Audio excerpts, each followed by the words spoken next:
Magandang gabi po mga katipon sa Pilipinas. Ito po ang ating Katipunan. Muling sumasa inyo mga tagapakinig upang magbigay ng mahalagang impormasyon, magbigay liwanag, at higit sa lahat makinig sa inyong mga daing at kuro-kuro hinggil sa mga problemang patuloy na nagpapahirap sa ating kalagayan at kabuhayan. Sa susunod na 2 oras, sisikapin po namin ipaliwanag ang iba-ibang bahagi ng ekonomiya at ang mga mabibigat pang local and international issues na may malaking epekto sa ating buhay at kinabukasan.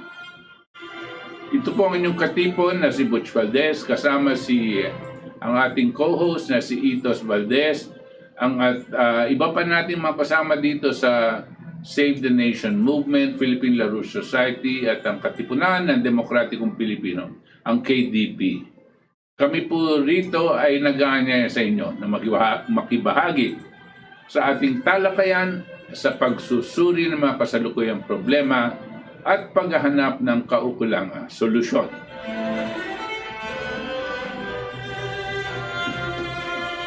Okay.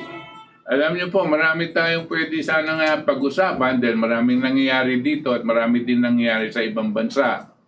At hindi natin masyadong nalalaman ngayon at meron din mga nagtatanong, ano na ba ang nangyayari sa Estados Unidos?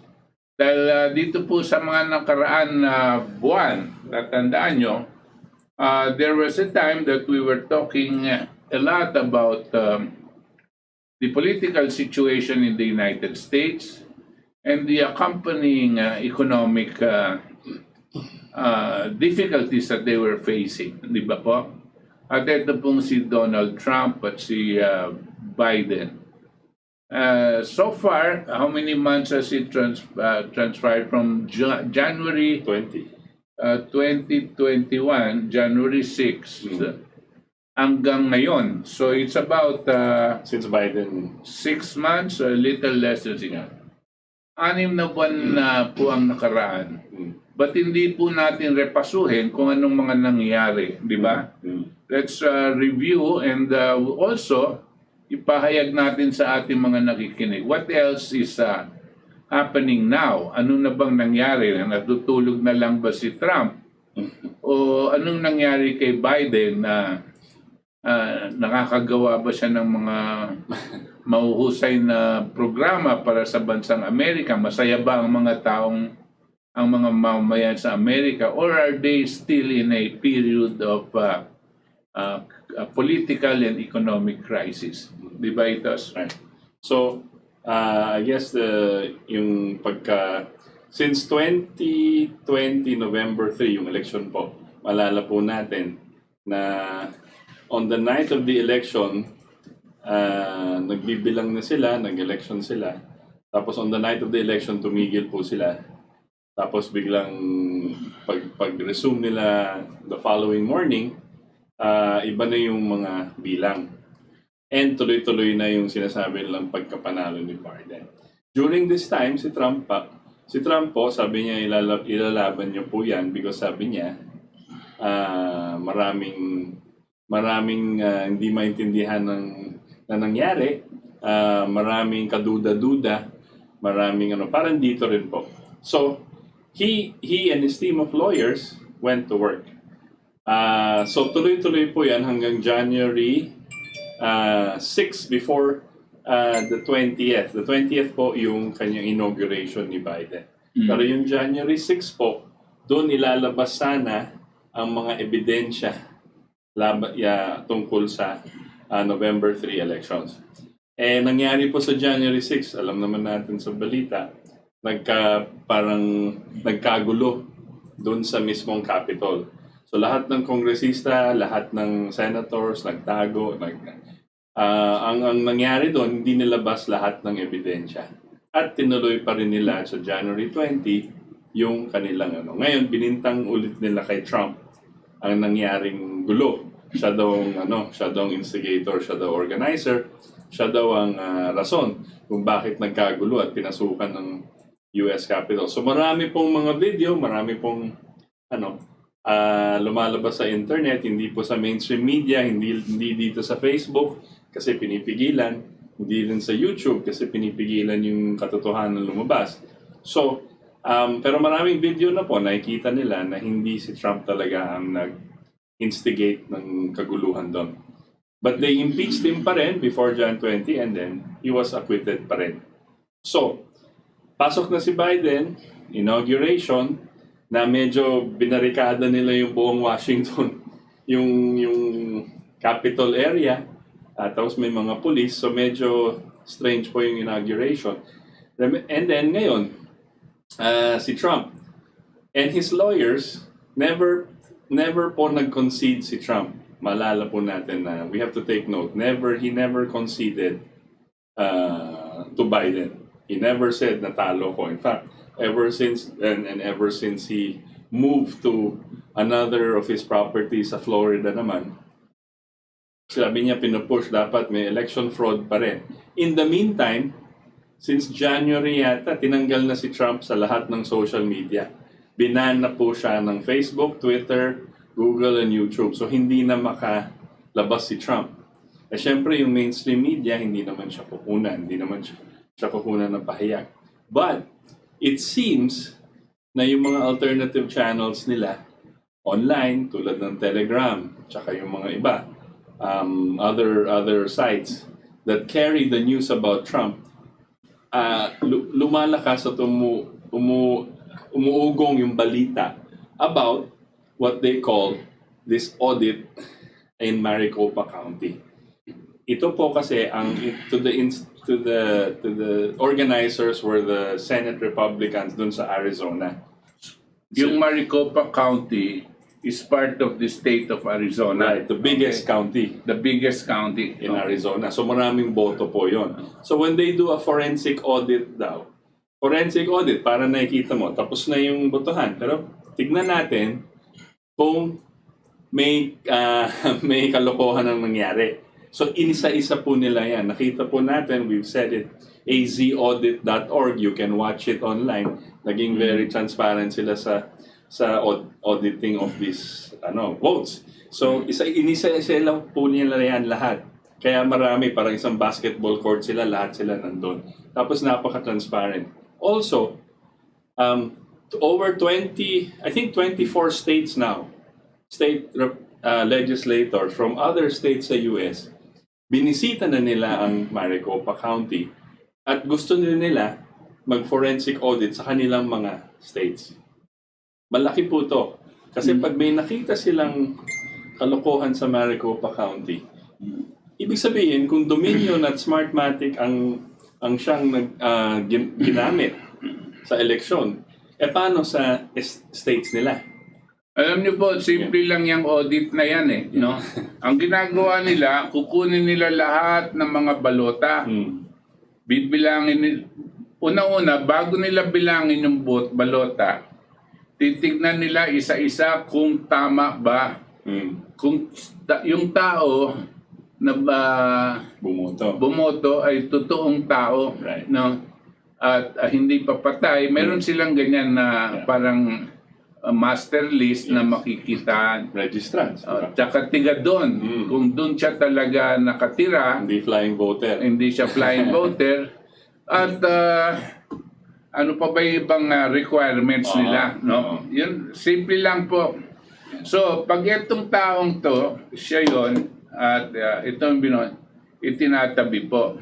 Pero yung iba, pag hindi nila at mukhang wala sa listahan, dubious yung taong yan, walang pangalan o basta nandun ang balota, walang mga palatandaan na authentic, no? At yung papel, labi natin, ibang klaseng papel ito sa balota, o yung mga ganyan-ganyan, dito naman nila tinatabi, no?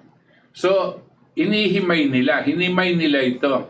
Milyon-milyon po ito, no? Pagkatapos, nahimay na nila itong authenticated votes, yan ang binilang nila. Yes. Yung pagbilang nila ngayon, siya ang ikukumpara dito sa binilang noon nakaraan nung November 3. Yes. Kung may diferensya. Right. Dito, walang diferensya kasi authenticated. Right. Dito, delikado kasi kasama dyan yung mga fake na tao. Tapos magkakaroon ng report na ito ang authenticated ballots at ito ang total yan. Yes. At ganito yung kay Trump, ganito yung kay Biden. Right. Yun ang report na lalabas. Yes. Itong sistemang ito, tulad ng sinasabi ni Itos, gagayahin ngayon ng mga ibang, ilan lugar yon? 24 states so far. 24 states. 51 yata yun. Oh, sa US, 51 states. 24 gustong gawin nila Yeah. dun sa kanila Oh. para kumbinsido din sila na yung mga resulta dun sa kanilang Ay, okay. lugar ay authentic, no? Ngayon, pero hindi kailangan malaman ng resulta sa 24 states. Kung andito na Yeah. at lumaki na ng lumaki at naipalabas dito sa mga authenticated ballots na nanalo si Trump at hindi si Biden, medyo may problema po, hindi ba? Oo. Crisis yan. Oo. So Ano you- sa palagay mong mangyayari? So there are many scenarios that can play out, no? And some of them, there's one. So assuming na nakita nila na may discrepancy nga at yung totoong nanalo si Trump, scenario 1, may babalik nila yon si Trump. Aalis si But Biden. they will reinstate him as the reinstate him. president. So you are the real president. You're the real president, and they tell Biden, get out of the White House. Get out of the White House also, if it was found that he participated in the cheating, in the cheating. he will go That is one scenario. scenario. The next possible scenario. Next possible scenario is that syempre hindi tatanggapin ng mga mahirap yon. So sabihin nila, hindi, may protesta pa, magliligal sila. So what can happen is that the US military will have to take over the electoral process and have a snap election. Snap election ulit Yes. for president. For president. Mm. And Okay. vice president. Ganon. So but snap election ulit with under the overseeing of the US military. Sila Kailangan military ang mag-oversee nito. Right. Yeah. Pero itong ganito, wala sa constitution yan. Wala. Di ba? Wala. Pero meron tinatawag na military law of war. Na parang constitution po ng US ng military. Na may code sila doon na parang there has to be certain things met before they can take over. May ganun sila. So, mahaba rin to, parang constitution po nila. Pero sa US Constitution, siyempre wala. Okay. So, para siyang, it's going to be in essence like a revolutionary government. Right. In essence, right? But the military, Parang magte-take over ang military dun sa halalan. halalan and install the proper president. So, but they have to take out nga, ang nangyayari rin dito sa audit ng Maricopa is parang tinatanggal nila lahat ng tinatawag nga nilang deep state. So Deep state, paano nilang natatanggal yan? because when it's proven, for example, sa Maricopa may discrepancies, lahat ng election officials doon, lahat ng Secretary of State na nag-approve, si Governor ng Arizona na nag-approve, lahat yan criminally liable. Can be indicted. Yes. No? So, if that has been there for how many years, how many decades na nag-ooperate tong ganitong sistema, tinanggal nila, may bagong election, yung totoo ang mananalo. Right. So that's Okay. sort of this speculation, unless you have another scenario also. Well, this scenario is civil war. No? Right. Another scenario there is pag nakita na ganito nga at papasok ng siyempre lahat ng 81 million voters ni Trump. Magagalit, di ba po? Yeah. No? Yeah. At pipilitin nilang may baliksak na. Tapos ito naman kabila, siyempre ayaw. No? Yeah. Baka magkaroon talaga ng gulo. Yes. But in any case, Right. pag nagkaroon ng ganyang klaseng gulo, military again will take over. Right. Di ba? And But this has not happened yes. in the history of the United States. And every time we say this has not happened, we emphasize it. Kasi po, sa buong kasaysayan ng mundo, ever since 250 years ago, no, buhat nung natatag ang bansang Amerika 1776. based on these principles na nakapagpatayo sila ng isang estado na hindi monarchy, hindi paghahari ng hari, king or queen, king or queen or emperor. Yes, yes. This is a government of the people, by the people, and for the people. Right. Ever since then, with that constitution, this kind of issues and problems of this magnitude never occurred. No? Nagkaroon kuminsan ng konting delay sa bilangan o nag-recount, Yes. tapos after 1 or 2 months naipasok na yung tunay na presidente dahil nagkaroon ng recount. No? Pero dito hindi po, sumumpa na yung isa eh. Right. Sumumpa na dun sa Kapitolyo Right. bilang presidente, tinanggal na itong isa. Ngayon, pag usisa nila dito, nung sinuri nila yung mga balota, mukha na lalabas na si Trump na nga ang talagang panalo. Ngayon, anong gagawin nyo dyan sa ganyan sitwasyon? Yeah, and then we'll release the preliminary findings on Monday. Monday sa US. Bukas, Yeah. Monday, no? Sa US. Sa US. So that means Tuesday Here. Tuesday here. Yes. Lalabas na po yung unang report. Yes. Preliminary report pa lang po yan. Yes. No? Pero sigurado meron ng mga numbers yan.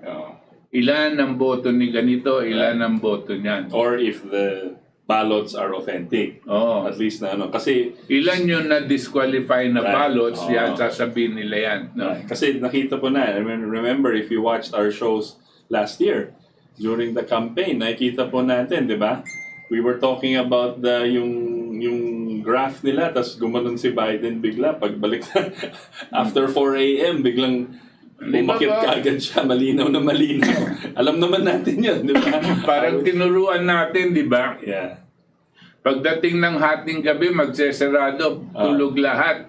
Paggising mo sa umaga, iba nang lamang, di ba po? Right. So ganyan po ang ginawa nila dun eh. right. No? So yun ang nangyari doon. So there's a lot more to it, no? A lot of the ballots are mail-in. So nagsarado na yung election, nagsarado na for the day kasi sa constitution nila 1 day lang. Pumapasok pa rin yung mga balota na mail-in. Oo, mga 3 araw pa daw pumapasok. Binibilang pa. Binibilang pa.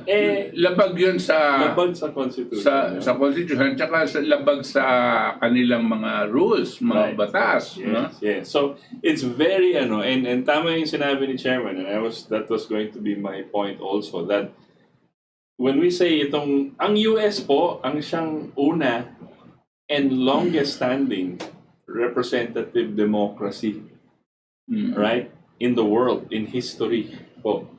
So nagkakaproblema sila, and they were never parliamentary. They never changed their system of government. It's always a presidential form of government, which we, of course, follow. Because, and I'm sure Chairman will elaborate the difference of a parliamentary system and the presidential system, and why we think the presidential system is still over and above the best kind of system we have, kahit with warts and all. Kasi ano ba yung parliamentary, Chairman? Well, unang-una, tingnan natin yung presidential. Right. Ano po ang meron dyan? Ang pinaka-strength ng presidential system, yung tinatawag nating checks and balances. Right? Yung checks and balances. Umpisa, tatlong sangay ng gobyerno dito sa presidential system. Co-equal. Co-equal branches of government. The executive, the legislative, and the judiciary. Di ba po? Ang basically, ang gumagawa ng batas, ang legislative. No? Pag hindi ayon sa saligang batas, ang batas na itinutulak ng mga kongresista, sasabihin ng judiciary, oy, hindi pwede yan. Bawal yan. No? Dahil it is not in accordance with saligang batas. The one to execute these laws, no, the one will execute it is the executive department. Ang opisina ng presidente, meron siyang kabinete, hawak niya ang kapulisan, hawak niya yung militar, at siya ang commander-in-chief. Siya ang mag-execute ng lahat ng batas na ayon sa ating saligang batas. Yun ang importante. Ngayon, pag ang presidente mo gumagalaw hindi ayon sa batas at hindi ayon sa saligang batas, ang Korte Suprema ang magsasabi na hindi ayon sa saligang batas yan. No? Pwede nilang sabihan ng presidente na hindi ayon sa saligang batas yan. Unless, well, these are ramifications na lang, kung yung batas na yon na nasa saligang batas is discretionary on the part of the president. Kung sa kanyang sa kanyang paniniwala, hindi niya pa kailangan gawin yung gustong gawin natin, no? Kanyang paniniwala yun eh. Hindi siya pwedeng sabihan ng Korte Suprema kasi siya yung presidente. Remember, ang presidente po ay kinatawan ng buong sambayan ng Pilipino. Right. So they vote him in. Diba? We vote him in, so he has the mandate of making a decision as to when to implement this law and when not to implement this law. Okay, pero ang importante pong nalabas natin dito ay may checks and balance. No? Pag gumawa ng batas, ang mga representante, itong mga iba-ibang distrito, congressmen, tsaka gagawa sila ng batas. No? Kinakailangan yung batas na yan ayon sa ating saligang batas. At pag itinulak nila ang presidente, mayroon siyang tinatawag na veto power, pero hindi karta blank yung veto power. Pwede pa rin ng legislative yung batas. Pwede pa rin pilitin in a 2/3 vote yung veto ng presidente. Okay, ito yung sistema ng presidential system. Ng presidential. Ang parliamentary po, ang executive tsaka ang legislative ay iisa lang. Yung prime minister tsaka yung mga gumagawa ng batas, iisa lang yan. No? Tapos sila din, of course, meron silang Korte Suprema. Pero yung Korte Suprema is not a co-equal body to the Prime Minister and the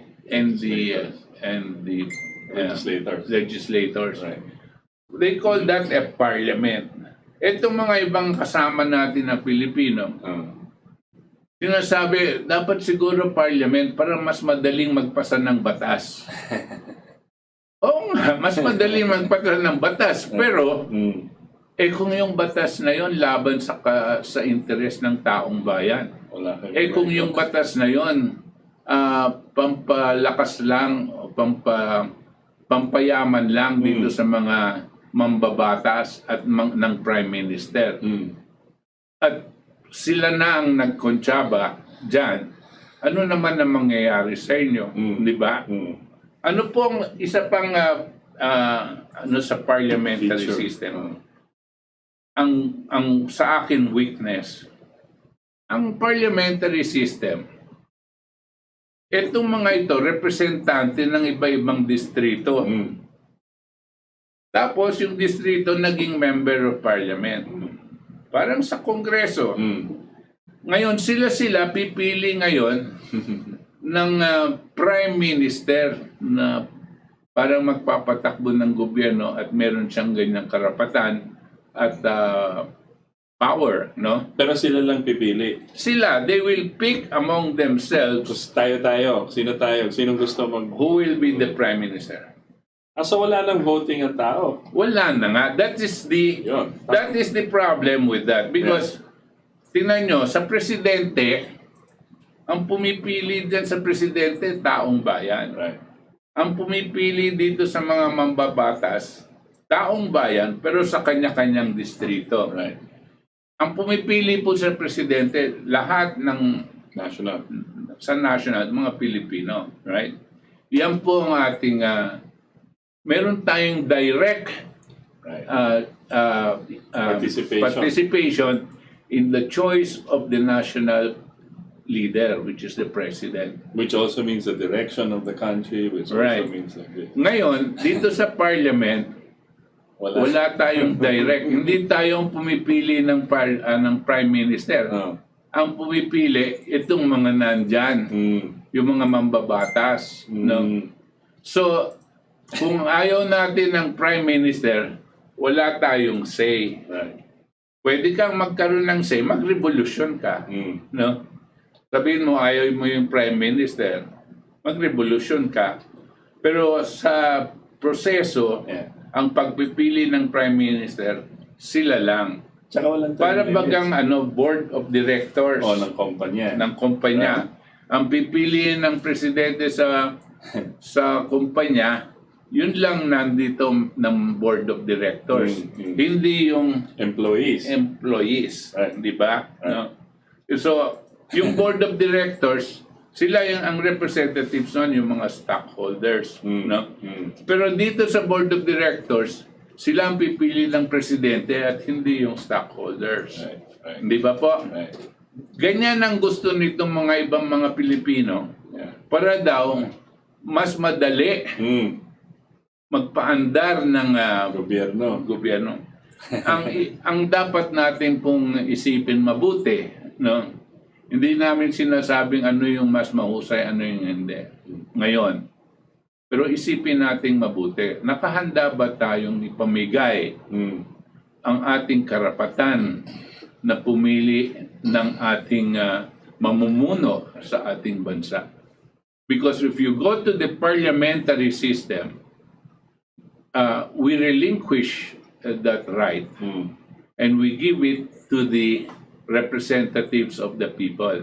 Right. Sabi nung iba, representative naman ng people yan no? Hindi pareho no? Hindi po pareho. Do you trust your congressman? Yan. So, ganyan po. So, ano ba yung term limit ng prime minister? Walang term limit talaga ang prime minister. Walang term limit. Ang makakalimit lang dyan, yung mga nasa Kongreso because they can come out with a vote of no confidence. Right. Pag sinabing ayaw ka na namin, no? Pag nag-division of the House, ang mayoridad ayaw na sa'yo, pwede ka nang palitan. Wow. Pwede ka nang palitan ng Parliament. Pero pwede ka din tumagal ng tumagal. Kaya mo bang magpatagal ng 1 to 1 years? Yes. Alam mo kung bakit? Kung yung prime minister mo, kakampi ng mga oligarko, para habang buhay siyang prime minister mo, para hindi siya gagawa ng batas laban sa interes ng mga oligarko, wala na tayo. No more elections. Wala na. Hindi ba po? Ang nalalabi na lang hakbang para sa tao ay revolusyon. Naiintindihan niyo po ang diferensya ngayon. At And so, for example, this bill na sinusulong ngayon sa Kongreso, yung vaccine mandate, yung mandatory vaccination, if we are in a parliamentary, mabilis yan. wala tayong magagawa. Mabilis yan. Dire-diretso yan. No? At wala na magagawa ang taong bayan. At least ngayon, dahil sa presidential, ang sistema po natin, unang-una kailangan pumasayan sa mababang kapulungan. Pagkatapos, ang sistema natin, meron pang additional check and balance yan. Kailangan naakyat yan dito sa ating Senado. At pag-uusapan ulit ng mga senador. May debate, may i-debate discussion. nila. Pag na-approve yan ng senador, tsaka lang pupunta sa presidente. At yung presidente naman, kaya niyang i-veto. No? Doon na lang, kanya medyo matagal ang pag-akyat ng mga batas. Pero kaya nilang pagmadalian. Alam mo kung bakit? Pera-pera lang yan eh. No? Kaya nilang madalian. For example, yung isang pinasa nila sa mababang kapulungan, they passed a law allowing 100% foreign ownership In banks. not just banks, public utilities. Okay. No? Can you imagine at this point in time when they see that we are against the oligarchic control of public utilities, gagawa sila ng paraan para mapaikot etong ating protesta. Sabihin, 100% owned ang public utilities ng foreign corporations. Binabantaan ko po kayong mga nasa Kongreso Right. Senate. at Senate. Alam niyo po, hindi kami tanga. Itong mga oligarko ngayon, yung mga Ayala, Aboitiz, mga Pangilinan at iba pang mga Ramonang, kaya nilang magtayo ng korporasyon sa ibang bansa na sila rin ang may-ari pero registered as foreign corporations. And they can come back here and say, kunwari, binili nila yung Right. Meralco o binili nila yung NGCP o yung mga power plants tsaka Distribution power. tsaka water, mga Transmission lines. lahat yan. Pati yung mga dams, mga ganyan. Pero alam, sasabihin na, foreign-owned naman yan eh. Ang batas nila iba eh. No? Right. So pag binuwag mo yan, di sasagot ka sa international community Right. dahil tinatanggal mo yung foreign ownership nasa batas nyo yan. Ang gumagawa nitong batas na ito, nag-iisip ng ganyan, ang isa sa matagal ko nang alam, matagal ko nang itinuturing traidor sa bayan. Yan si Congressman Joey Salceda. Meron mga alipores yan, pero siya ang pasimuno ng ganyang klaseng pag-iisip.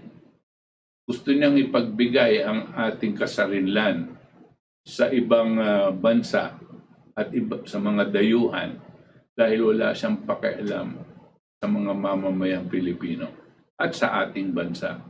Sa aking pong tingin, traitor sa bayan yan. Anyway, napapalihis tayo ng konti. Right, but at least ano yung magandang kasi in a situation like this, kunyari, yung election fraud nga ni Trump, yung sinasabi nila na yung powers ng president and the powers of legislative and the judiciary are put now tested pati sa constitution nila. So lahat sila magandang to watch this because again, this is very historic po yung nangyayari dito sa sa US ngayon. Historic po ito. So it will determine where America goes. And if America goes a certain way, so do most of the world and even us. So yun ang kailangan bigyan ng pansin. So we wanted to bring that out. I think we have a clip of Facts Matter.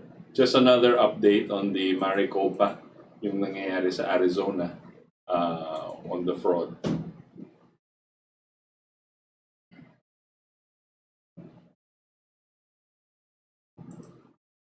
Good evening. Over in Texas, the IRS made an amazing decision. A religious group out there, which shares the teachings of the Bible and prays for the nation's leaders, they attempted to get tax-exempt status. However, the IRS declined their request, saying that the Bible's teachings overwhelmingly benefit the interests of the Republican Party, and therefore, they can't be a nonprofit. We at the Epoch Times, we actually went down to Texas and spoke with their lawyers. Meanwhile, over in Arizona, as the audit of the 2020 election begins to wrap up and the final report is due in about a month, the state Senate, they suddenly announced that they are going to adjourn until next year. Now, what does that exactly mean for the process? Well, let's go through that together.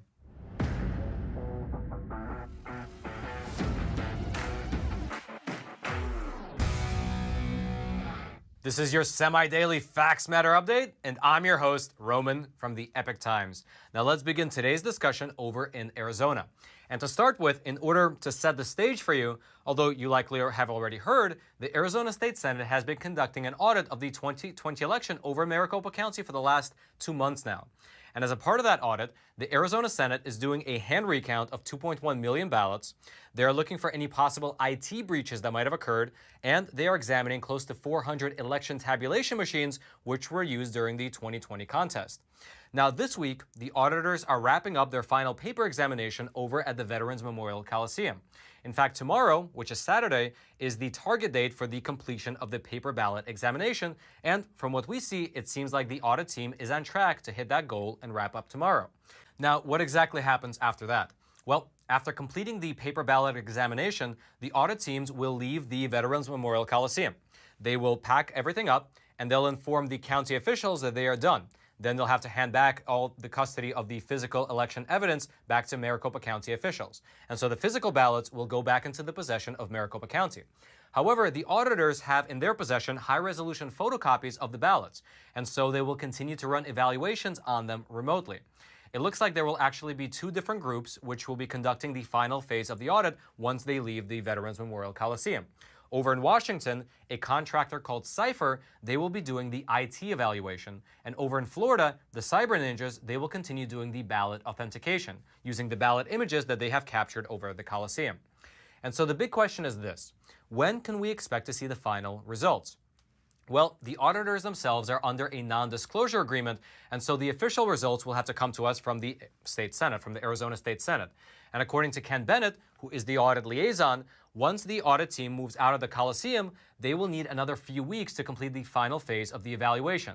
And then after that, they'll need another about a week or 2 to complete the final report, which the Arizona State Senate can then expect to receive in early August. Now, one thing that you might have heard is that the Arizona State Senate is actually adjourning their legislative session until 2022, meaning they are no longer going to be in session until January. And so a lot of people are wondering, what does this exactly mean? And what impact, if any, will it have on the results or the possible actions that the Senate can take?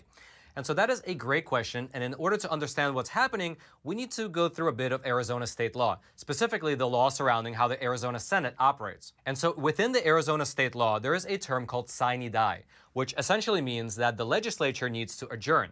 According to Arizona state law, the legislature actually has to adjourn in order to make the legislation that they passed during that session effective.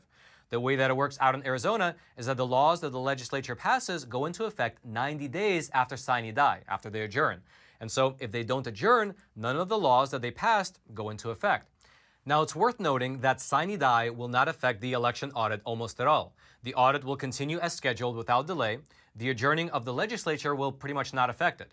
Furthermore, while they're adjourned, the Arizona State Senate does not lose their investigative authority. They still have the ability to continue the investigation, and they can still hold hearings. The only thing that sine die limits is the Arizona State Senate's ability to vote or their ability to take specific action. In fact, here is a letter from the Senate Majority Whip, and here is how they explained it. The legislature's investigative authority does not end at adjourned sine die. When the full forensic audit is completed, the findings and results will be presented to the Senate Judiciary Committee, whether we are in legislative session or not. At that time, the Senate will proceed to determine which actions need to be addressed. More to the point of sine die, all the legislation such as the Second Amendment protections, election integrity, education, economic development bills, etc., that have been passed and signed into law does not become effective until 90 days after the legislature officially adjourns sine die. Rest assured, the Arizona Senate will take all necessary steps to ensure elections in Arizona are protected, to include the 2020 and 2022 contests, I imagine. And so, once the results of the audit come out in August, one of two things will likely happen.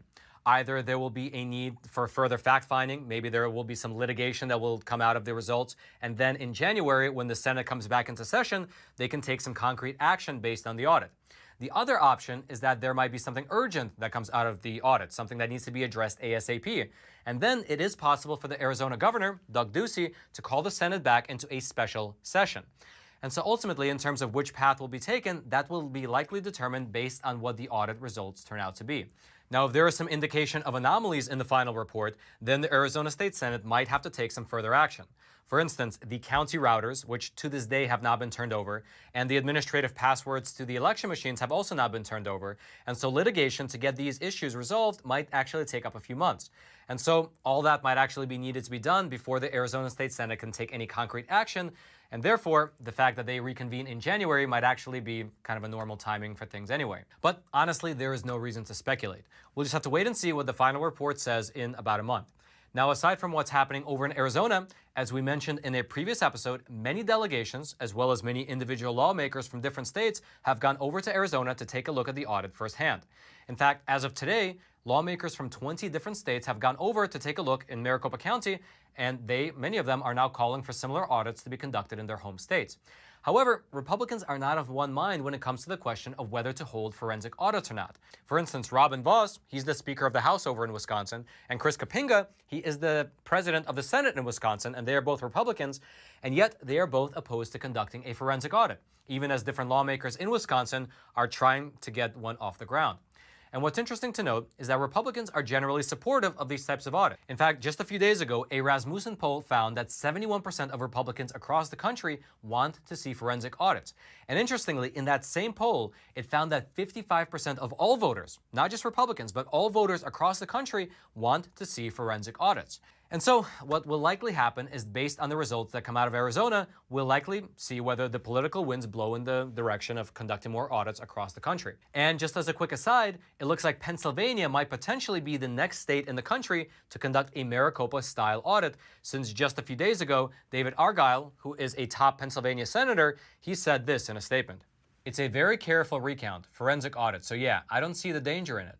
I just think that it would not be a bad idea at all to proceed with an audit similar to what they're doing in Arizona. I'm not hung up on how exactly the audit is completed.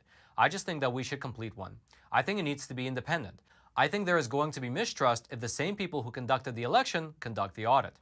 And so we'll just have to wait and see what ultimately comes of it. And as always, if you would like to watch the tail end of the Maricopa County audit, you can do so over at azaudit.org, which is the website that was set up by the Arizona State Senate, which allows you to watch the audit in real time from 9 different camera angles. The links to azaudit.org, as well as all the updates that we've discussed in Arizona, Wisconsin, Pennsylvania, as well as Michigan, all those links will be in the description box below this video for you to check out.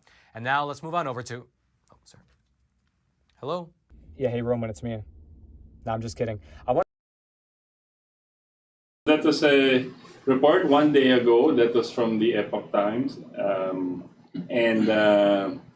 He's saying that on Monday there will have a preliminary report, but the final report might be in August pa. Monday is tomorrow or 2 days from now. Yeah, No? here, yes. So, marami rin lalabas sa And if marami din parang lalabas sa preliminary report nila. Kumbaga, we have to remember also yung federal election law nila is they only allow, I think, 0.005% discrepancy. Pag anything beyond that, it's already considered alanganin yung resulta. It's not malinis yung election. Sa first week pa lang ng Arizona Maricopa County, 17% na nakita nilang discrepancy. First week pa lang. First week pa lang. So, the first ballots pa lang, marami na. So, pero kailangan nilang ilabas. Again, sabi nga ng reporter, the video said, hindi pa binibig kasi ayaw ng Smartmatic and Dominion to give the passwords. Ayaw ng Smartmatic Dominion to the servers, the information on the server. Kanila daw yon. So may litigation pa. So parang binablock nila yung paghahanap. And remember, this is not done by Republicans. This is a third-party audit. Meaning, it's not Democrats or Republicans. Parang independent audit. Parang, accountant firm. You get an auditor to look at your books kung ano ba talaga. So, yun ang kinuha nila. At sa Colorado, we learned last week that binablock na nila yung independent audit. Ayaw daw nila ng independent audit. Kami na lang daw mag-audit ng sarili namin. So, obviously, they're trying to do ways. Nakikita po nila na, baka lumaki talaga to magiging tidal wave. Tapos sinususpend nila yung Senate nila. Yeah. Maaga nilang Na-adjourn. in-adjourn and then bubuksan nila sometime next year pa. Yeah, no? January. That's a whole 6 months 6 months without Senate, no? Right. Talagang pinatagal nila dahil nga dito sa mga nangyaring audit ng eleksyon, no? Right. Well, we'll see what happens because the more they stop the forensic audit, the more the people are going to question it. Dito sa statistics na linabas, more than 1/2 of the American people, whether they are Republicans or Democrats, 55%. want an audit, no? Yep. They want an audit. So, Yeah. and then 71% of the Republicans, of course, want an audit. No? Yes. So, lahat po ng ways to try to block this mangyayari. In the meantime, you will see a resurgence of attacks against Trump. Right. No? Lahat na, pati na kakasuhan siya, sabihin tungkol dito sa Capitol, mayroon siyang kinalaman, Right. o yung mga negosyo niya, babanatan ng tax cases, yung para mahirapan, no? Mahirapan si Trump kumilos. Right. So that's the type of game they play. Meantime, President Trump was out na naman, nag-rally na naman siya. Kasi may midterm election sila in 2022. So ito mga state senators, yung mga hindi po presidential. But so he's coming out again. This is the first time I think, in a while that he has come out and nag-rally. Tapos sobrang daming tao. So we'll try to give you a clip. Marami po siyang sinasabi dito sa rally. Alam mo, yung Trump style niya, di ba? Pero it shows the kind of personality he has. Sobrang dami po yung taong nanood at live. Kung si Joe Biden ang lumabas, wala pa talagang gustong sumama kay Joe Biden. But anyway, I'll give you a little clip na in his rally.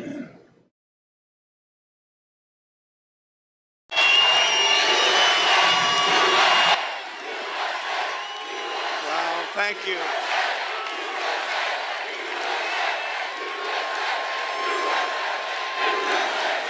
Well, I want to thank Ohio for the incredible turnout. There's thousands of people trying to get in. And all of the unbelievable, hard-working patriots who are here tonight. at the very first rally of the 2022 election. We're going to take back the House. We're going to take back the Senate. With your help, we are going to defeat the radical Democrats, and we have no choice. You know that, right? We have no choice. And we're going to elect an amazing slate of proud American First Republicans next year. America First. You never used to hear that expression, did you? You hear it plenty now. After just 5 months, the Biden administration is already a complete and total catastrophe. I told you, crime is surging, murders are soaring, police departments are being gutted, illegal aliens are overrunning their borders. Nobody's ever seen anything like it. Our poor borders, they were so perfect, they were so good. Drug cartels and human traffickers are back in business like they've never been before. They're doing numbers that they've never even thought possible. And just a few short months ago, drugs were way down, human trafficking was way down, it was all way down. It was, all they had to do is go away for a little while, it was beautiful. But the schools, when you take a look at schools, and you look at all of the things that happen, left-wing indoctrination camps, critical race theory is being forced on our military. Gas prices are spiking, inflation is skyrocketing, and China, Russia, and Iran are humiliating our country. Joe Biden is destroying our nation right before our very own eyes. The number one priority for everyone who wants to save America is to pour every single ounce of energy you have into winning a gigantic victory in the midterms and in 2024.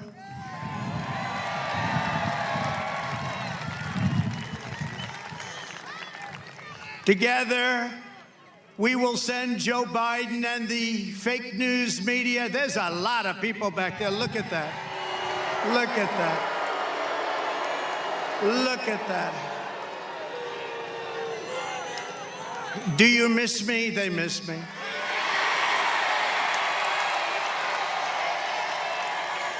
They miss me. I know.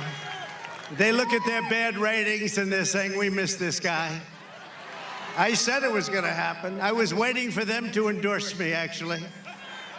I know that was a big step, but they're going down the tubes. Their numbers are very bad. But together, we will send Biden and the media and all of the people that are so bad to our country, big tech tyrants, a message they cannot ever censor, cancel, or ignore. We will take back the House, we will take back the Senate, and we will take back America, and we will do it soon.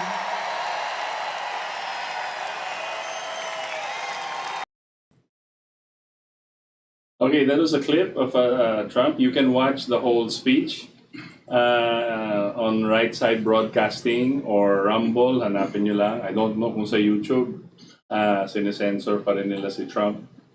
But he also said, there's something that he said there, that magugulat yung big tech, yung mga Facebook. May ilalabas akong bago. Hintayin nyo lang ng konti. Yan ang sabi ni Trump. Bagong ano? Hindi niya sinabi Facebook. Pero sabi niya, magugulat yung big tech natin. You watch. Sabi niya. So, siyempre excited mga followers niya because there are really a lot. Ito pa lang sa online, wala pa si Trump. Di pa dumarating mag-speech. 300,000 na yung online viewers niya. Ito sa Right Side Broadcasting, then live pa. Yun, so we just wanted to clip. Mahaba po, syempre, Trump style. Alam mo naman si President Trump, the way he talks. But again, remember po, he never conceded the elections. In fact, parati niya sinasabi, in that speech, there's a 20-minute clip of him talking about election fraud. Malaki, and I think they have more than they're letting on. They have more evidence than people think. So, And he stresses it. He says, I never conceded. yes, No? He never resigned. I never conceded. right. Natalo siya. Never. No? At lalabas yan dito sa mga darating na panahon. Yeah. Meanwhile, we'd like, para may contrast tayo, tignan natin yung recent press con ni Joe Biden. Kayo na po ang humusga. Parang makikita nyo parang may May sayad. may sayad talaga eh, no? Makikita nyo siya pabulong-bulong, makikita nyo. Sige. Sige. I got them $1.9 trillion relief so far. They're going to be getting checks in the mail that are consequential. I wrote the bill on the environment. Pay them more. This is an employees bargaining chip now. What's happening? Di mo, Di mo maano eh, no? Anong ginagawa niya? Kausap niya yung media. Kausap niya yung media para siyang bata naglalaro, no? right. At di mo alam, pabulong-bulong siya o bakit niya binubulong, di ba? Yan ang This is just one of many. one of the things that you can see the either the character flaw or the mental condition of now who the president of the most powerful country in the world. No? And all of humanity should be very, very scared no? that the world is in his hands. No? Right. Or it is that kind of a brain that is running the world. Yeah. It's a situation where hindi natin alam talaga, and lalo na the audit is continuing sa Maricopa. Yun ang unang-una. Pero susunod na lahat. In the meantime also, yung sa US, medyo nagbubukas na sila without masks. Parang lahat na open na. Pati New York, that was very strict. They opened it up already. Di natin sure if it's because they claim na lahat na nagpapakuna o hindi po natin sure kasi maraming away pa rin dyan sa US, just like here. But this is what's happening in the US. This is their summer na nila ngayon July, August. So they're opening up, and this is their big alam mo naman mga Americans. But I wanted to also mention that seem to be still we are approaching 2022 May, and preparing and looking at it months. That's already what 6, 7, 8 months left. Yeah, about 8 months left to our own elections, which is going to be still run by the same people, COMELEC along with Smartmatic and others. And remember, we wanted to point out, kaya po namin nilalabas tong Arizona because it's the same group. It's the same group handling these things. And sabi nga ni Chairman last week, si Andy Bautista daw, pinapunta doon noong November just to be an observer. Di ba? Server ko no. Baka consultant rin, di ba? So, no, he escaped from the Philippines. He was allowed to escape because the guy was being indicted already. And after a private talk with the president, Andres Bautista, the former COMELEC chairman, all of a sudden disappeared. And the next thing we know, he was already in the US. And we thought that he escaped and that some of our authorities are supposed to be hunting him down. Right. Because there were witnesses of his participation in the cheating in the previous elections where the president had won. No? 2016. His Andres Bautista's wife was the principal witness, saying that he was getting money from this law firm which was connected to Smartmatic. No? And that was kind of clear. And we thought that as soon as the president took office, si Duterte, some things were going to be done. No? But we waited and we waited and we waited and we waited. Nothing has been done, and instead, the Smartmatic was allowed to renew its contract for the coming election. It was allowed to renew its contract for 2019, and it is allowed to renew its contract for 2022 elections. No? Nakakagulat po kung paano ganyan. Bakit napaka lakas ni Andres Bautista. Tapos, alam na naman ng presidente, hindi ba? Galit na galit ng taong bayan dito sa Smartmatic.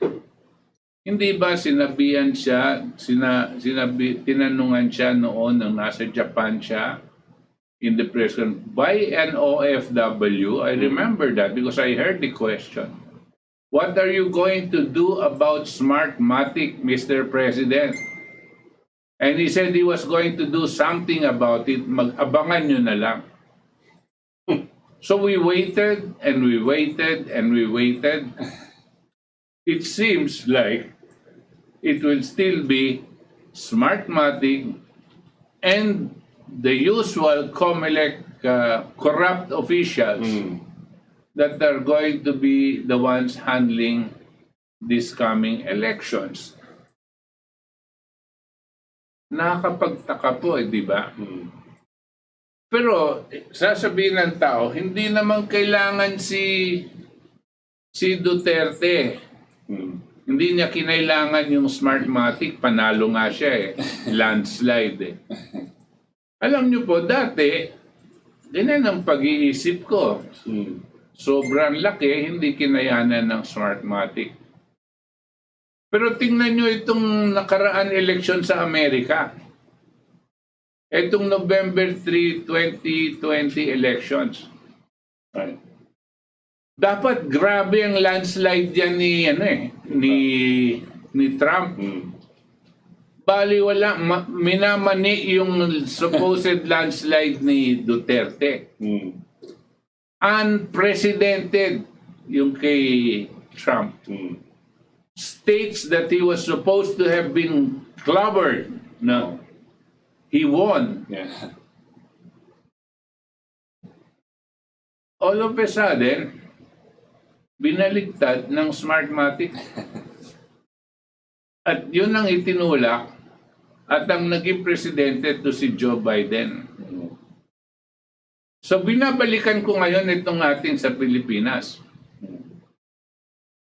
Hindi kaya, nag-iisip lang naman ako, wala naman tayong preba, pero kailangan magtanong tayo. We have to ask the questions in ourselves so that we can help us find out, and understand what's going on. So I said, is it not possible that Duterte and the past president Noynoy Aquino may have had some sort of a deal where Andres Bautista, who was then under the payroll of Noynoy Aquino, would make some sort of arrangement that whatever happens, Duterte is not going to lose. And that if he is winning, Smartmatic will not make any move to reverse it. Pwede ba yun? ang kapalit, ano yung kapalit?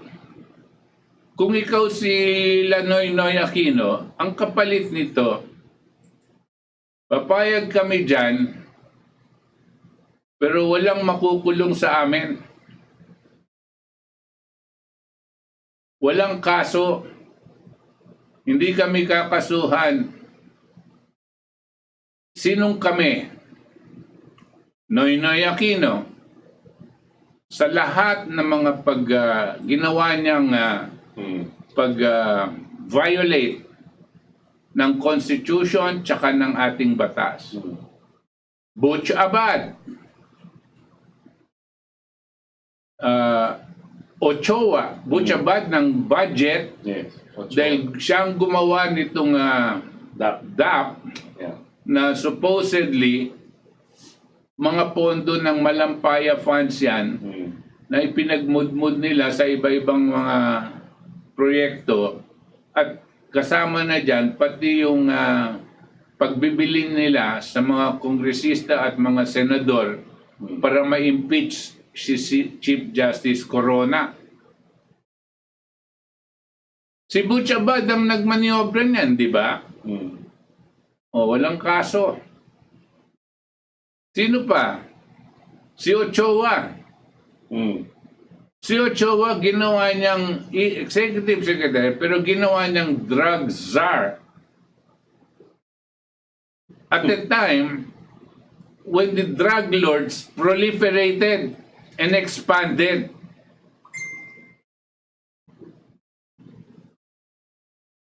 lahat yan, pati na yung pinakamalapit na police general kay Mar Rojas, na si General Garbo, na lumabas ang pangalan, walang nangyari. General Loot, walang nangyari.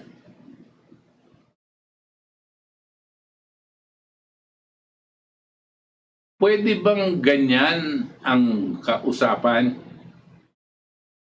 Para lang sigurado na yung pagka-presidente ni Duterte ay hindi babaligtarin. Kung siya ang nananalo, huwag babaligtarin. Kung siya ay natatalo, siya ang gawing presidente. Hindi ba pwedeng mangyari yon? Like I said, kung si Trump, limpak-limpak ang lamang niya. Yung mapa ng Amerika, halos pula lahat. Yung kulay asul ng Democrat, siguro 3 o 4 na states. At ginawa ng Smartmatic, baligtarin pa yon at pinanalo pa rin nila si Joe Biden. Bakit hindi kayang gawin yan dito ng Smartmatic? Unless may usapan. Sabihin natin, bakit si Laila de Lima nakulong? Si Laila de Lima, ang witness kasi dyan masyadong mabigat. Masyadong mabigat yung problema ni Laila de Lima, yung driver niya, ang witness. Isa pang dapat maintindihan natin, na nung nakulong yan si Laila de Lima, ang Secretary of Justice natin ay walang iba kundi si Secretary Aguirre, na mukhang matapang, no?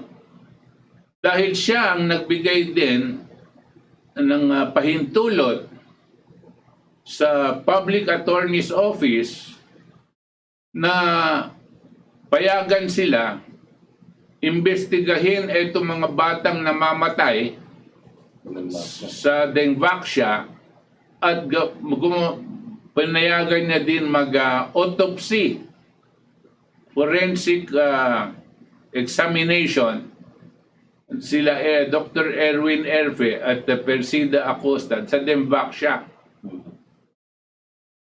Yun talagang yung prima facie talaga, kinasuhan pa si Duque nila sa Korte Suprema, si Garin at sila Cabral. Walang nangyari. pinayagan pa rin ni Duterte na makawala itong mga masasamang taong ito. Hindi lang yon. Sila pa ngayon, si Duque pa rin ang umiiral sa COVID vaccines. Saan si Persida Acosta? Tameme. Saan si Dr. Erwin Erpe ng PAO? Tameme.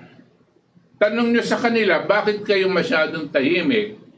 Dating ingay-ingay nyo magano pagdating dito sa mga investigasyon sa dengue vaccine. Ngayon, sa COVID vaccine, tahimik kayo. Ang sagot, dati si Secretary Aguirre ng Justice ang nagbigay ng order sa kanila. Nung pinalitan ni Duterte si Aguirre at ang pinasok niya etong si Menardo Guevara, wala ng kaso sila Noynoy dahil si Menardo Guevara ay may history na nagtrabaho para dito sa mga dilawan. Yan ang mga amo niya. Yan si Guevara. At dahil si Duque ang namumuno dito sa COVID-19 vaccines, hindi rin niya pinayagan ang Public Attorney's Office mag-examine at mag-autopsy katulad nung ginawa nila noon sa dengue vaccine. Bakit hindi? Tanong nyo yan kay Duterte. Tanong nyo din kay Guevara. Etong mga sinasabi ko, ano lang naman to kuro-kuro. Speculation, wala tayong preba. But when you get these pieces of information and put it together, you might be able to discern a process or a flow of how these things develop. And then, once you discover that, then everything makes sense. Everything makes sense. When we think, when we speculate, kuro-kuro lang naman, na si Duterte, kinausap niya sila Noynoy at ang Smartmatic, tsaka si Andres Bautista, para wag siyang pigilin maging presidente. Hindi ba it follows the logic na hindi na din tatanggalin yung Smartmatic? Bagamat nagkaroon pa ng 2 pang eleksyon pagkatapos ng kanyang pagka-presidente. It follows, hindi po ba? It also follows why Andres Bautista is enjoying himself in the United States, free of any indictment or charges that we can use to be able to extradite him back to the Philippines. Libre. Si Noynoy, si Abad, at iba pang sila Ochoa, at iba pang mga kasama nila sa kabinete noon na gumawa ng mga malaking mga katiwalian. Libre. Hindi sila nakasuhan. Bakit? Hindi ba? Mamasapano, massacre. Yan, si General, isang general na police? Hindi, yung isa sa Purisima. Hindi ba? Halos huli na yung mga yan Walang kaso yan. Bakit? Tanong mo kay Duterte. Tanong mo din kay Menardo Guevara. Di ba? Pag ito, alam mo na kung ganitong nangyari, then maiintindihan mo kung bakit walang nangyayari dito sa mga kinakailangan gawin ng ating Pangulo at hinihingi natin sa kanya. Lalong-lalo na itong mga oligarko. Ang oligarko ay overall influence yan. Sila ang unang-unang may influence sa COMELEC. Sila ang may pera na binibigyan ng kontrata ng gobyerno na kumikita ng mga trilyon na pera galing sa kahirapan ng taong bayan. Yan ang mananatili na sistema sa atin.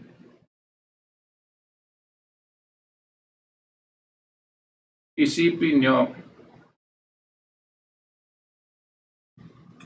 kung magtatanong kayo kung may prueba ako, wala.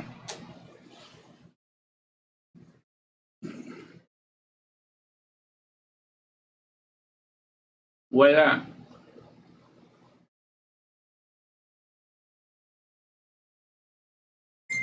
May prueba ka ba na bilog ang mundo natin? Wala kang preba. Ang sasabihin mo, nakikita ko sa litrato. Bakit? Ikaw ba umikot ka ng mundo natin para masabihin mo na ikaw mismo ang may alam na bilog ang mundo natin? O narinig mo lang si astronaut ganito na bilog ang buwan natin? Hindi ikaw mismo, hindi ba? Pero alam mo, bilog. Tanong nyo sa akin, totoo ba? Meron ba akong prueba dito sa mga sinasuggest ko na maaring nangyari? Wala. Pero isipin nyo, baka ganyan na rin ang inyong conclusion. Dahil nung ilagay mo lahat ito sa ganyang proseso, ngayon maiintindihan mo bakit ang presidente hindi niya kayang buwagin ang mga oligarko.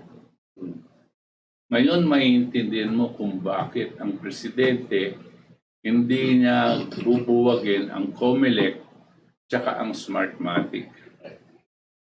Ngayon maiintindihan mo kung bakit ang presidente magpupumilit itulak itong mga bakunang ito para mas marami siyang mabakunahan. Dahil nakita niya, ginawa ito ng dating administrasyon. At kumita yung dating administrasyon. Ngayon, hindi lang po 1 milyon ang gugustuhin mong bakunahan. Ang gusto mong bakunahan, Mr. President, ay 70 million Filipinos.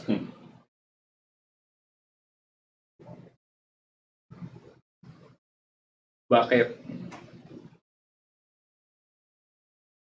Alam nyo, Mr. President, at alam din namin na pag binakuna ka, ikaw yung carrier.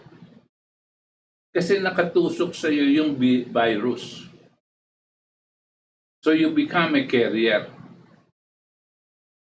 Isn't that obvious?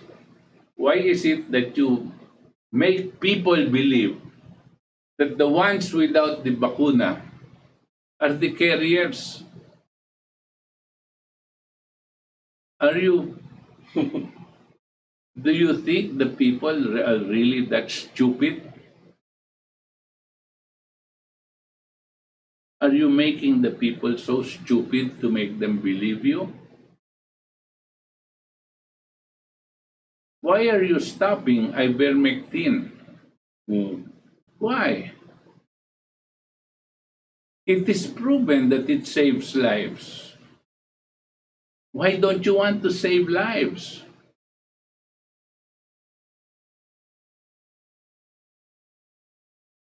Why are you stopping all of these curative measures and threatening that you will arrest those that don't want the vaccine and saying that all of those who don't want it can leave the country?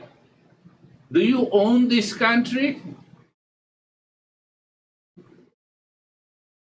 Kala ko ba naiintindihan mo na ikaw ay servant of the people?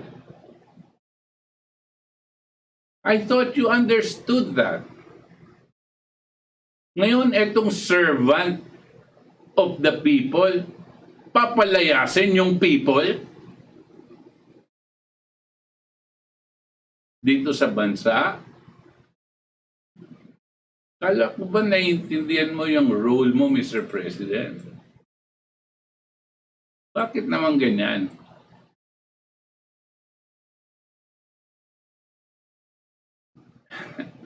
Papa-arestuhin mo. Tapos sabi mo pa, papabakuna mo daw yung mga ayaw magpabakuna. Ang ibabakuna mo yung bakuna ng baboy. Yan ang tawag mo sa ivermectin. It is obvious, hindi ka nagbabasa. O kung nagbabasa ka, sinungaling ka. Right. You should have fired Duque from the very beginning. Unless your closeness goes much further away. Mas malalim ang inyong pagkakaibigan. At hindi natin maintindihan at kung bakit. Yan ang palaisipan lang po itong sineshare ko sa inyo. At kung kakilala niyo po ang Pangulo natin, paano niyo po? Parating niyo. Hindi kami mga rebelde na gusto magpatalsik ng isang Pangulo. Masama lang ang loob po namin. Dahil 5 taon kaming naghihintay at umaasa na ang ating Pangulo ay gagawin lahat ng pinangako niya. At gagawin yung katungkulan niya bilang Pangulo ng ating bansa dahil sabi niya, mahal niya ang taong bayan. 5 taon po kami naghihintay dito sa papakita niyong pagmamahal niyo. Hindi ko alam kung sino po ang nakaramdam na ng pagmamahal niyo. Pero marami po ngayon naghihirap, nagugutom, walang trabaho dahil dito sa mga lockdowns mo, mga shutdowns ng mga ibang mga negosyo. 2 taon pong pabagsak ang ating ekonomiya. Napakabigat po nito. We have lost probably, if our GDP is 50 trillion pesos, by the end of this year, starting from 2020 all the way up to 2021, the end of 2021, siguro ang bagsak po ng ating, out of the 50 trillion, we would have lost at a minimum maybe 10 to 15 trillion pesos in our economy. Ibig sabihin, ganyan po karami ang nawalan ng trabaho, bumagsak, hindi na nila kinikita, at wala na silang para sa kanilang pamumuhay. Ibig sabihin, yung mga negosyo na nagkukumaog na mabuhay ay bagsakan na rin. Ibig sabihin, wala tayong programa at kakayanan buhayin ang ating ekonomiya. Dahil yung mga economic advisors, unang-una, mga pulpul. Pangalawa, ayaw mong makinig dito sa sinasabi namin. Buhayin natin ang ekonomiya natin sa pamamagitan ng pagde-declare ng state of emergency ayon sa Artikulo 12, Section 17 and 18. Mr. President, basahin mo yan bago ka matulog. Basahin mong mabuti yan. Pag nandiyo ka sa banyo na wala kang ibang binabasa. At tignan mo yan na ang sinasabi sa Section 22 na pag hindi ka sumunod dito sa mga probisyon ng Artikulo 12, ituturing kang kriminal against national interest. Yan ang nasa Section 22, Mr. President.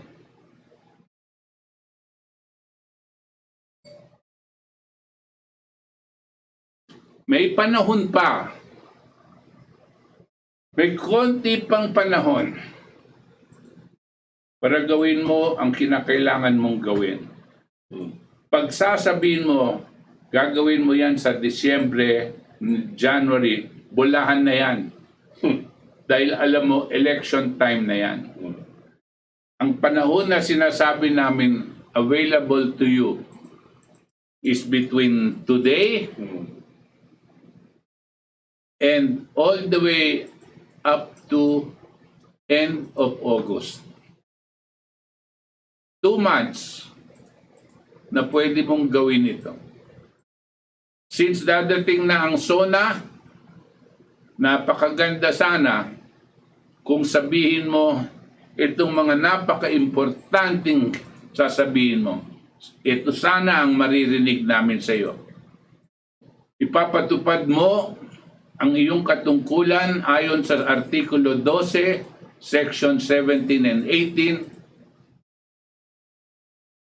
na magde-declare ng state of emergency upang maibalik sa pamumuno, pagpapatakbo ng gobyerno ang mga public utilities para magkaroon tayo ng kakayanan ibaba ang halaga ng sinisingil sa publiko.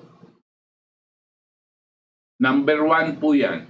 Pangalawa po, dahil naiintindihan nyo na ang karapatan pang tao, the human right, which is the right to life, ang isa sa mga principal na karapatan pang tao, hindi mo na itutulak na maging mandatory ang pagbabakuna sa taong bayan. Bibigyan mo sila ng karapatan pumili kung gusto nilang magpabakuna o ayaw. Pangatlo, dahil sa iyong pagsusuri, nakita mo na ang ivermectin at ang hydroxychloroquine at ang iba pang mga curative medicine, pati na rin yung kay Pabunan, ay makakalutas ng kasakitan na idunudulot ng COVID-19. Ito ay isang magiging programa ng gobyerno na ipakalat ang mga gamot na ito na napakamura sa lahat ng mga mamamayan.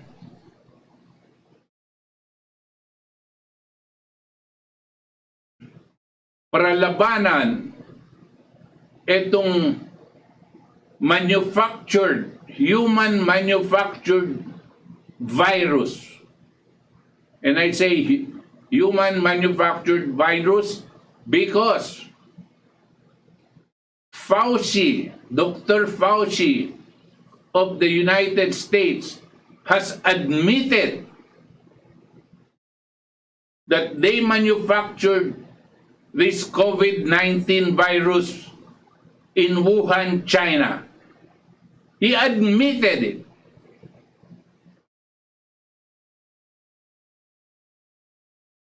And the cure for this, which they never expected, was ivermectin and hydroxychloroquine, hydroxychloroquine, at iba pa. Meron pang mga iba dyan. Mga dalubhasa natin, doktor, lalong-lalo na dito sa mga Noble Patriots Movement at dito sa CDCPH at dito sa Gising Maharlika, alam nila ang aking tinutukoy dito. You have to promote this because these medicines are going to be saving lives. The bakuna is doubtful in saving lives At best. at best. Because we already have reports of people dying and suffering from adverse effects of those vaccines. Number 4, since we are facing the coming elections, please take steps, Mr. President, to dismantle that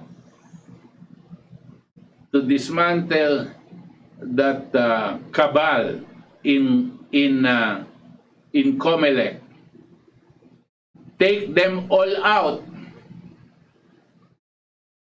Look for a different way of choosing your COMELEC commissioners. Maybe they should be chosen from another source and not yourself. And first and foremost, rescind any kind of contract with Dominion, Smartmatic, or any of these allied organizations connected to them.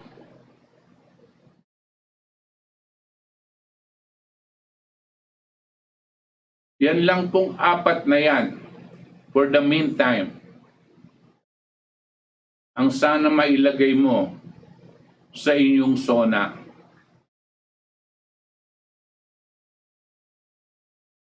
Na agad-agad i-implement mo.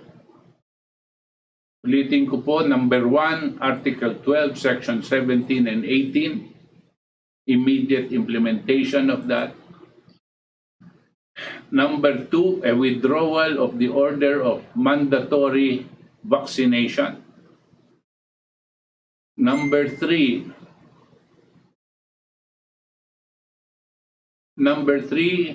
to nationally support and promote the use of ivermectin and similar kinds of curative medicine. And number 4, dismantle the cabal which is COMELEC, and rescind any contract with Smartmatic and Dominion or their allies or their associates. Yan lang pong apat. Yan lang pong apat. Yan na ang legacy mo. Sasaludo po kami sa inyo, no? At susuportahan po kayo namin. Ngayon po, pagpasensyahan nyo na, ilalabas namin ang karaingan ng bayan, karaingan po ng aming grupo sa KDP, at ang lahat ng mga kaakibat na organisasyon na nararamdaman ang kahirapan ng taong bayan. Sana po mapakinggan nyo kami. Maraming salamat po, Ginoong Pangulo. Nice. Okay. Now we will read our text messages and comments. Again, we are reading this as is in the interest of free speech, but do not necessarily represent our own ideas and opinions. Angel Femelen, magandang gabi po Katipunan kay Sir Butch at Sir Itos, watching from Tondo. Michelle Cueva Tejoso Maniaol, magandang gabi po, watching from Caloocan. Jeffrey Reyes Dizon, hi to all watching, listening, always here, Taguig City, Philippines. Johnny Ventosa, truth will always surface because like you both are clearly connecting the dots. I was openly with PRRD. Today, I am totally disappointed. He is controlled by Big Pharma, oligarchy, leaving us, the people, to fall with him because when this is over, they will push him under the bus. Wilfredo Cortez, Dilawan and Democrat, same feathers. Same supporters also. Same money. Nilo Formentera, good evening po from Novaliches. Kimid and Dayutung. Good PM po, Sirs Butch and Sir Itos. God bless po, Sir Butch and Sir Itos. Wala po ba kaming mga Pilipino magagawa dito sa Muslim-Malaysian laws? Kasi po, PR po kami at mahigpit na pinagbabawal ang tipon-tipon na rally dito. Suppressed at censored po kami mga anti-vaxxers daw. This from Malaysia, I guess. Filemon de Vera, good evening Sir Butch and Itos watching from Muntinlupa. Freddy Oredino, the faith is not dependent in virus alone. My faith is not dependent in a virus alone. Probability of survival, we can live without vax, but we cannot sustain life without fresh air and food. Gloria Rodriguez Siebert, guten Abend Sir Butch, Sir Itos, mabuhay po kayo, always watching from Germany. Connie Pandagani, good evening mga sirs, watching from Imus, Cavite. Rain, may sinabi si Trump sa kanyang speech kahapon, we take back America, Senate, Congress, we will return. Oo nga, Rain. Regis Gonzalez, September 2021, Trump will oust Biden due to election fraud, with JFK Jr. as his vice president. Lagot ang Smartmatic Comelec sa Pinas, tapos kayo. Butch Valdes for Philippine 2022 President. John Clary B. Garbin, God bless you more. Glenn Resurrection, good evening Sir Butch Valdez and Sir Itos. I am watching here now in the city of Bacoor, Cavite. Stay safe always. Keep up giving us regarding to this experimental vaccine. We stand for our freedom of choice. No to mandatory vaccination that PRRD want to impose to all Filipinos. God bless. Villanueva Priscilla, thank you. Nakaabot din ako sa live ninyo. Philip Dolente, good evening Sir Butch Valdez, Sir Itos, and good evening din sa lahat ng KDP members. Yoli Hermoso, good evening Sir Butch and Sir Itos. Zenea Arcilia, good evening Sir Itos, Sir Butch, always listening here in Hong Kong. God bless you both. John Cyril Onato, good evening Sir Butch, Sir Itos, and yung lahat. Nandito sa KDP. God bless you always. Watching here from Capiz. Nako mga sirs, yan si Joe Biden, nanalo lang siya sa dayaan. Parang yun yung lumalabas eh. I want to add, may news ako nakita habang we were yung numbers na nanood sa online kay Trump, yung rally niya, mas dihamak marami kaysa sa combined numbers ni Kamala at Joe Biden in their last 3 or 4 appearances. So one time lang si Trump. Pero in-insist nila na nanalo sila with 81 million. Angeline Leasing, good evening Sir Ito, Sir Butch, listening here in Hong Kong. Mabuhay po KDP. God bless you both. Nick Borromea, good evening Sir Ito, Sir Butch, watching from Santa Rosa, Laguna. Sir Ito, Sir Butch, pinanalo ata ni Andy Bautista si Joe Biden.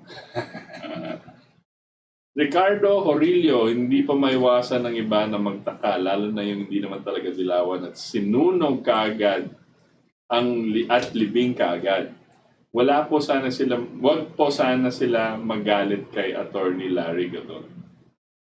Sir Butch and Sir Itos, may saysay pa bang bumoto if magka-election tayo next year kasi di pa rin nilalis ang Try Duterte ang smart voting.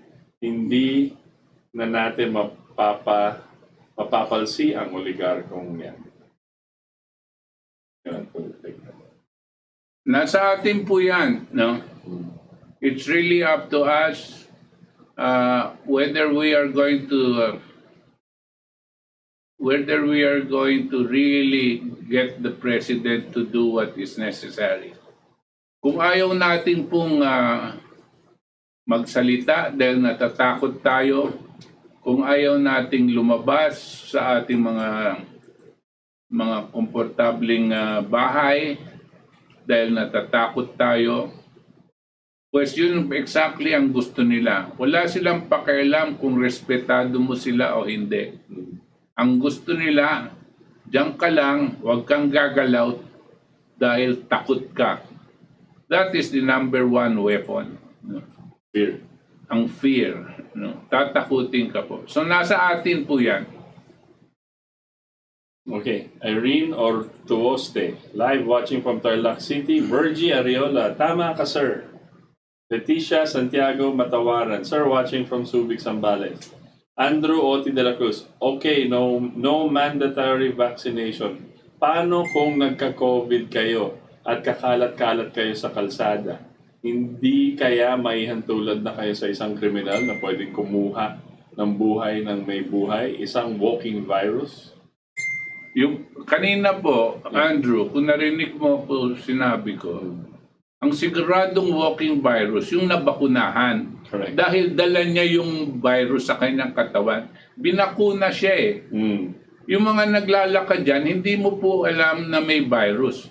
Ngayon, kung bibigyan sila ng test, tapos sasabihin nila positive, o di positive siya, no? Di papasok siya kung ano man ang kakailanganin niyang gawin, no? Pero ang may virus talaga, yung nabakunahan, hindi ba? Ikaw, nabakunahan ka na ba, Andrew? Kung nabakunahan ka na ba, kung nakabakunahan ka na, ikaw ang carrier. Pero hindi kami takot sa iyo, no? Hindi kami takot sa iyo dahil mayroon kaming ivermectin eh, no?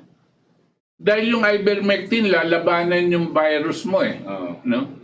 Pero kung gusto mong magpabakuna, okay lang sa amin. Pero dapat okay lang sa inyo na ayaw namin pabakuna dahil umiinom kami ng mga vitamina, vitamin C, D, E, lahat, no? Pati ivermectin.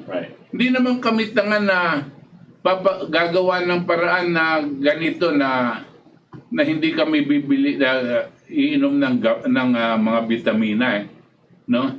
Pero wag mo pipilitin bakunahan kami dahil yung bakuna ilan na ang nakalista na namatay. Ang sarili kong kapatid kumuntik nang mamatay diyan sa adverse effects niyan Right after. Mayroong mga tao kakabakuna lang, palakad lang sila pa uwi, patay. Ang dami na po niyan. Kanya yan, Andrew, sinasabi ko sa iyo, kung nagpabakuna ka, okay lang. Pero ikaw, ang walking virus. Hindi kami. Cesar Soberano, good evening mga sirs. Listening every Sunday, political analysis and take on every issue affecting our national survival and interest. Natura Mueller, Good evening po, Sir Butch at Itos Valdes. Maraming salamat sa walang sawa at di kayo napapagod na bubuksan ang aming kaisipan at maraming natututunan. Mabuhay ang KDP. Jen Valera Torres, Sir, I like your program. More power. Thank you. Thank you. Roland Salvador. Good evening po sa lahat ng viewers ng KDP Philippine. Lourdes Kolf. Good evening, Professor Butch and a good Sunday to you both. Watching from Accra City, West Africa. West Africa. South Africa. Yeah. West Africa. Min Festa. Hello, my idols, Prof. Butch and Son Itos. Thank By you. the way, Yes. dito sa West Africa, ano na yung Namibia ba yun? Namibia. Namibia. Meron kami nakitang video. Yung presidente ng Namibia. I don't know his name. But he has ordered that all vaccines coming from these countries, will not be allowed to be used in Namibia unless Sorry, not Namibia. Ayun. Zambia. Zambia, no? I don't know if ano ba yan, West Africa ba yan? I don't know if it's West Africa. Dr. Nevers Mumba. His name is Dr. Nevers Mumba. Nevers Mumba. Hindi niya papayagan. Tapos sinabi niya, ang mga doktor nila ang magsusuri kung itong mga bakunang to ay safe para sa kanilang mga mamamayan. Oh. Kung sasabihin nila wala silang kakayanan, kung hindi sundan itong mga wala silang kakayanan mag-examine, sabi niya, gusto sabihin wala tayong soberenya. It only means we do not have this sovereignty. And we will get all of these people to dictate whether we will live or we will die. We have the first duty to protect our people from those vaccines that are not tested by us. We have to test those vaccines. Yan ang leader. No? Zambia. Yan ang lead, Dr. Nevers ng Zambia. Hinanap ko yung Zambia dito sa Africa. Laki, hindi ko mahanap. So, I don't know if it's west or east. Marisa Season, hello Father and Son. Pakiguide naman po kami sa pag-take ng ivermectin. Yan. Alam nyo po, in our case, because it's a prophylactic, it's a prophylactic, gusto sabihin parang maintenance, para prevention. Pagtatamaan kang COVID, malalabanan mo. They say for average people, you can take it once every 2 weeks. One lang. Yung isang tableta po, 26 pesos lang. No? Pero kung medyo mas mataba ka, ganyan, katulad ko, mas matanda, pwedeng once a week kunin mo. No? Yeah, yan po, parang prevention. Yes, Marisa, kung may access ka sa internet po, you can go to yung website ni Dr. Landrito. Yeah. Weekly yata meron siyang mga live stream. So you can go, pakonsulta po kayo lahat. Dr. Landrito. Dr. Alan Landrito. Pero yung website yata niya, drlandrito.com. Straight lang po, Dr. drlandritostraight.com. So you can go there, tignan niyo po. By the way, hindi namin kakilala siya at hindi kami kikita dito sa ivermectin. Bilang tulong po sa lahat, subukan niyo po yung ivermectin. Because it works. It really works. Ito pala yung Zambia. This is South Africa. Zambia is north of South Africa. Zambia, dito. Tapos si Accra, where our friend is here. I see. Okay. Here, this part. Okay. So nakita namin sa map. Okay. Min Festa, hello my idols, Prof. Butch and Sanitos. Thanks for your courageous sharing of facts. Ace Rodavlas, good evening Sir Butch, Itos, Valdes, and to all viewers. Alicia Mercado Alcaraz, good evening po. Ibig sabihin, po, kaplano po pala ang nangyari kay President Trump. Parang dito lang pala. Something like that. Similar. Elizabeth Rocha Mortel. Good evening po, Sir Edis and Sir Butch. Stay safe and God bless. Rose Riolada. Good evening po mga sirs, Magama, Sir Butch and Sir Edis. Good. Mabuhay po KDP. More power to you po. Celito Guatato. Americans must unite to bring Trump back to the White House. The country is going downward spiral under Biden's leadership. Rog Almazor. Magandang gabi po sa inyo, Sir Butch and Edis Valdes. Watching from Tanzac, Cavite. Useless po ang eleksyon habang nandyan ang riding in tandem. Ano yung writing? I'm assuming he refers to Comelec Smartmatic. Okay. Abraham Mamuad, kasuhan Smartmatic at tanggalin licenses nila para hindi na sila makialam sa election ng buong mundo.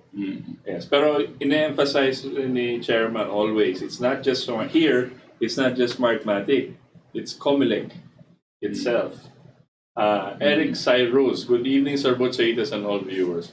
Anacela Watson, may shadow government or opposition sa federal government. Bakit sa UK, nagboboto ng Prime Minister every 2 years at may shadow government? I think every 2 years they have a vote of confidence or something like that. Yeah. Meron silang parang tapos kung gugustuhin pa ng kapulungan, iboboto ulit sila. Like si Margaret Thatcher. Right. Margaret Thatcher got an unprecedented 12-year term as Prime Minister. 12 years, no? Yeah. Malaki. Pero again, Margaret Thatcher was part of the Bush New World Order. Yes, of right? course. So it goes to show, yung bumoboto sa kanya or the ones that have the power to keep her there are not the people.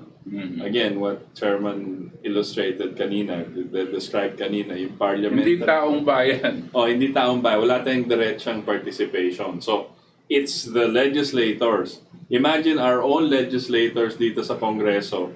Sila na rin ang mag-implement ng batas. Di ba nakakatakot yun? Sila lang yun. Norlin Casimero. Gandang hapon po mga sir. Bienvenido tan. To God be the glory. Edna Imperial, good evening po mga idols, Edis Valdes, Butch Valdes, watching from Pasig City. Ronaldo Valencia, Sir Butch, good evening po. Sa president system na lang po tayo. Delikado pala ang parliamentary para sa taong bayan. Salamat po sa paglilinaw. Okay. Arok Alip, magandang gabi po mga sirs. 100% foreign ownership of businesses here would mean another blow for the Filipinos. And we must know who among these lawmakers signed it in Congress or Senate. Yeah. Yes. Okay, si Andrew Oti de la Cruz. Hindi ko pa makuha ang logic nyo. You are crying na madaming mahihirap dahil sarado ekonomiya. Pero no to vaccination kayo. Parang sinasabi nyo makipagyera tayo pero bawal magdala ng armas. Hanggang ngayon, hindi mo pa ako maintindihan, Andrew. No? Yeah. Sinabi ko din, hindi ka nakakasiguro na ang bakuna ay magpapahusay sa ating ekonomiya.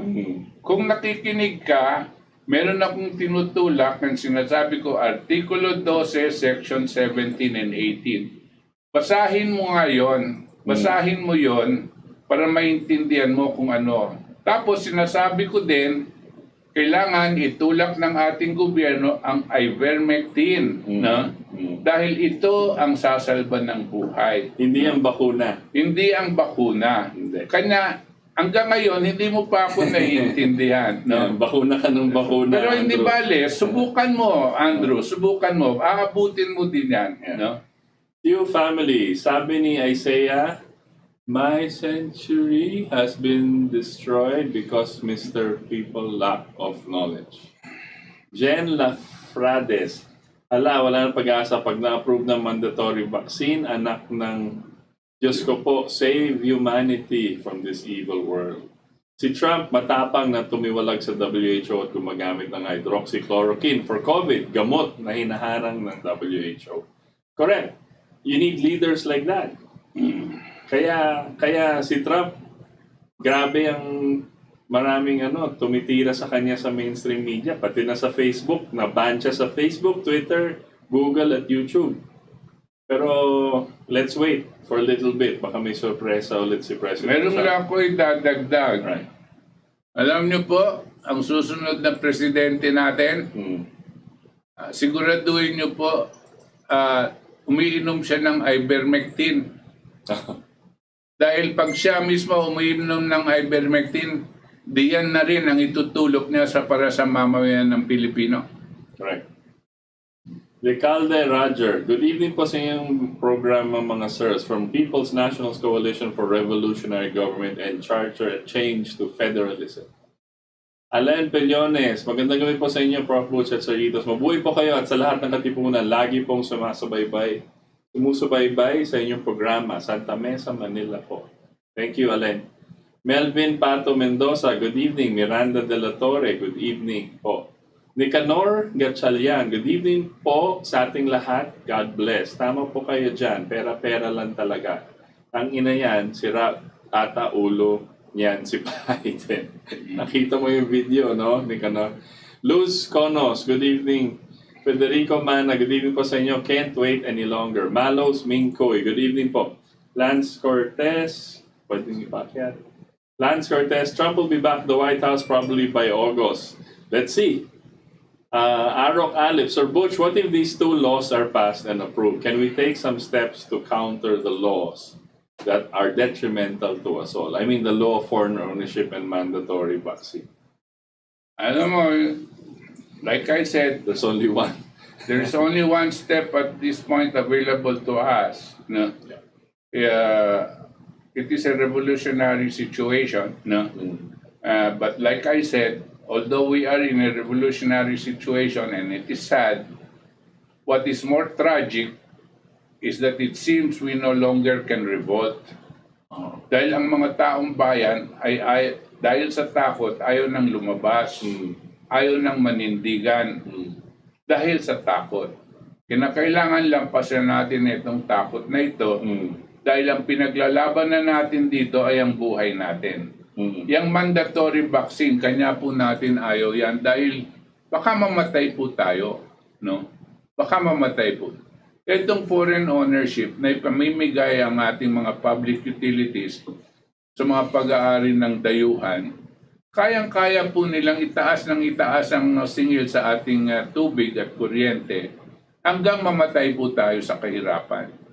So buhay po natin ang ipinaglalaban natin dito. Tapos matatakot pa tayo, dito lang hindi tayo lalabas. Kailangan manindigan po tayo, magkaisa po tayo mga mamamayang Pilipino. Nanawagan kami nung June 11. At bagamat maraming pumunta, maraming lumabas, pero hindi sapat para labanan yung mga pumipigil sa atin. No? Kinakailangan talagang lalabas tayo. At lalabas tayo ng marami. Huwag na tayong humingi ng pera para pupunta lang sa luneta para manindigan. Kusa na tayong pumunta doon dahil buhay natin ang ipinaglalaban natin. Tapos, buhay din ng ating mga darating na henerasyon ng anak natin. Yan din ang pinaglalaban natin. Right. But in terms of legal also, Alip, regarding the mandatory vaccine, we can study the Nuremberg Code, the Nuremberg Treaty, yung treaty made in 1949, na all nations signed on to that. Na it says there, number 1 yata yun, no experimental drugs are to be given without informed consent to anybody. Kasi po, di ba, following yung ginawa ng mga Nazi noong World War II, pinilit nila kahit di mo alam kung ano yon para eksperimenta ng mga tao. Yan, remember, lahat ng vaccines, ito, bakuna, emergency use lang po yan. It is not proven. It is an experimental vaccine that they are pushing. And if we don't, that mandatory goes against the Nuremberg Code. Yeah, we know that, no? Yeah. Tayo alam natin ang Nuremberg Code. Pati nga, palagay ko si Panelo at si Harry Roque, alam din ang Nuremberg Code na yan, no? Pero it seems wala silang pakialam dito sa Nuremberg Code at pipilitin nila itong mandatory vaccine. No? Kanya po tayo na ito natutulak sa isang sitwasyon. No? Dahil maski nasabihin natin, isigaw natin ng isigaw, labag sa batas yan, labag sa karapatan ng tao yan, no? Labag sa ating pananampalataya, labag sa lahat. No? At sasabihin nila, ipapasa pa rin nila yung batas na yan, no? At i-implement nila, ikukulong ka nila pag hindi ka sumunod. Saan ka pupunta? Mapipilitin ka maghimagsikan. Right. Ayaw natin yan. Our revolution is not what we want. We want an understanding of the kind of crisis we're facing, and we want the president to act as a leader to help save lives for the Filipino people. A mandatory vaccine or even a vaccine is not going to correct it. The president knows that. We know it. The vaccine does not change the economic situation. Right. No, it will not change the economic situation. 100% sure. The vaccine will not change the economic situation. Michael Medrazo, good evening po. Virginia Malonzo, sabi nila August 15, Trump will be reinstated or even earlier. Let's see. Randy Castillo, hello, good evening mga idol. Napanood ko rin kanina sa RSBC, Save America. Yes, yung speech. Tina Vesin, we Filipinos should learn from the election for the type of the Trump. I feel that the voting machines here, Smartmatic, are being prepped for a certain party. Remember how a certain block won straight a couple of years ago? Was there an audit? No audit. No such audit here. Mark Sienes, ay nako, Biden parang si late Pinoy din pala yan. Christopher Cruz, magandang gabi sa lahat ng mga Harlicans, mga katipon na nanonood ngayon sa ating Katipunan radio program. Zenny Landicho, parang Biden na si Digong. Kahit anong pinagsasabi, delikado na bayan ko. Anacela Watson, parang pinababayaan na lang ata ng military si Biden muna. And mga citizen na talaga mag-alsa. Natanggalin siya kasi para ma-justify clearly ang military tribunal regarding his presidency. Could be. Pinocchio. Pinocchio. Ray Isagire, napahalaga ng democracy sa buhay ng tao. Di ko ibig sabihin ng eleksyon. Sana maganap ang democracy sa workplace. Sa workplace, malaking bahagi ng buhay mo. Sa trabaho, ginagasta. Ngunit doon, walang democracy. Sa eleksyon, may konti lang democracy. Jesus Arabic Karating, wala po bang congressman na maaaring tumutol sa mandatory vaccine na kasalang sa Kongreso? Meron siguro. Siguro sila... Pero mukhang tameme sila eh. No? Yeah. Tameme, mga takot din yung mga kongresista. Yeah. Joey Tapa, good evening mga katiponeros. Watching po from Dulag, Leyte. Ernie Ocampo, good evening KDP, Saritos and Prof. Butch Valdes as chairman. Mabuhay ang KDP. Thank you. Charles Castro, nag-uulyanin na si Biden, parehas na lang si Duterte. Ronaldo Reyes, lumabas na tunay kulay ni Duterte, dilawan rin siya. Hanggang kailan ba tayo gagaguhin ang binoto natin na presidente? Thor Lightning, kunyari lang at palabas lang ni Duterte, wala naman siyang nag-iba. Na oligarko, humingi pa nga siya ng pasensya. Sa totoo, lang dilaw din na utulang mga Pilipino nakuha sa puladas at pagmumura. Yolanda o Madam Apo Basalio, good evening mga friend, kamusta kayo lahat dito sa Pilipinas? Mari Oishi, Sir Butch, paano kami dito sa Japan? Sunod-sunod na pang-scheduling namin sa bakuna. Lahat po ng senior citizens, hospital workers, almost vaccinated na. Ngayon po, lahat ng 65-year-old and above mo ang next. Ano po ba talaga? Alam nyo, ang alam ko sa Japan, hindi siya mandatory. No? That's what I understand in Japan, that it's not mandatory. So you still have a choice to say no to it. No? But it's granted because the Japanese trust the government a lot more than we trust ours here. Because wala naman silang parang duke. Wala silang parang FDA na Domingo. Mga magagaling pong mga doktor at siyensya yan. Siguro yung mga pumapasok na mga vaccines dyan, talagang sinusuri at ina-approve nila kung mahusay para sa inyo.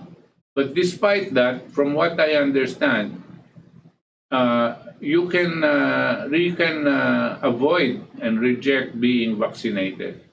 And if you're going to be rejecting vaccination, you can opt for something like ivermectin, no, or some of these curative.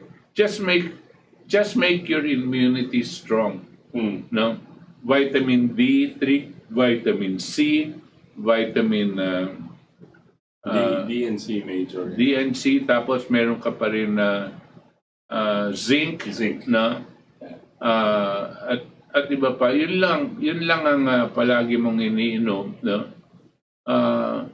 Okay ka na, no? Okay. Elizabeth Rubia Sirio Dantes, kailan mo naging pag-aari ang Pilipinas? Kapitan Canor, palalayasin mo mga tao nagboto sa'yo, kaya ka naging presidente. Kaya naging kang president. Okay. Meron pa. Meron pa. Nele si Tasara, Mr. Butch and Itos, if ever who will stand as Trump Vice President now that his VP was the one who last Jan 6 stopped to invoke law as a recount. Thank you always. Happy week ahead. I don't know exactly how it's going to play out. But like, may ibang scenarios. Siyempre kami, nag-speculate rin kami dito because I'm sure there is something in the Constitution, US Constitution for that. But I guess Trump will, I don't know, unless kung reinstated po si Trump, I think they'll allow him to pick a vice president. Or kung US military yung mag-handle ng elections, he will have to pick another vice president. Di ko alam. Di ko sure. Reg Gonzalez, Butch Valdes for 2022 president. Vice President 2022, RJ Habeliana. Smartmatic is definitely out sa 2022 elections. We can now kick out the cabal out of Malacanang.